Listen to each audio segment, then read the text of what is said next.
વિકી કૌશલની આગામી period drama ચાવાનું trailer release થઈ ગયું છે. તો ફિલ્મનું ટ્રેલર ગત 22 જાન્યુઆરીના રોજ સાંજે રિલીઝ કરવામાં આવ્યું હતું, જેણે દરેક જગ્યાએ હલચલ મચાવી દીધી છે. ટ્રેલરમાં વિકી કૌશલ એવા અવતારમાં જોવા મળે છે કે તેને જોઈને દર્શકોના રૂવાડા ઊભા થઈ ગયા છે. તો ટ્રેલર જોઈને દર્શકો વિકી કૌશલના વખાણ કરતા થાકતા નથી. તો ઘણા સેલેબ્સ પણ છાવાના ટ્રેલર ઉપર પ્રતિક્રિયા આપી હતી, જેમાં કેટરીના કૈફ અને તેની બહેને પણ ઇસાબેલ પણ સામેલ છે. કેટરીના કૈફે તેની ઇન્સ્ટાગ્રામ સ્ટોરી પર વિકી કૌશલની ફિલ્મના ટ્રેલર પર પ્રતિક્રિયા આપી હતી. તો ટ્રેલર શેર કરતી વખતે તેણે કેપ્શનમાં લખ્યું કે આ તો ફાયર છે. કેટરીના કૈફની બહેને ઇસાબેલે પણ આ ફિલ્મને લઈને ઉત્સાહ વ્યક્ત કર્યો હતો. તો ટ્રેલર શેર કરતી વખતે તેણે કેપ્શનમાં લખ્યું હતું કે ખબર નથી કે 3 અઠવાડિયા કેવી રીતે રાહ જોઈશું. ટ્રેલર લોન્ચ ઇવેન્ટમાં રશ્મિકા મંદાના પણ વિકી કૌશલના વખાણ કર્યા વગર રહી ન શકી. આ ફિલ્મમાં રશ્મિકા યેશુબાઈ ભોસલેની ભૂમિકા ભજવી છે. તો ટ્રેલર લોન્ચ ઇવેન્ટમાં રશ્મિકાએ કહ્યું કે આ ટ્રેલર મને ખૂબ રડાવી.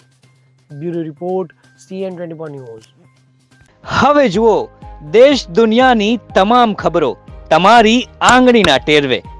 ઉઠાવો મોબાઈલ અને Google Play Store પરથી ડાઉનલોડ કરો અમારી CN24 ન્યૂઝ મોબાઈલ એપ.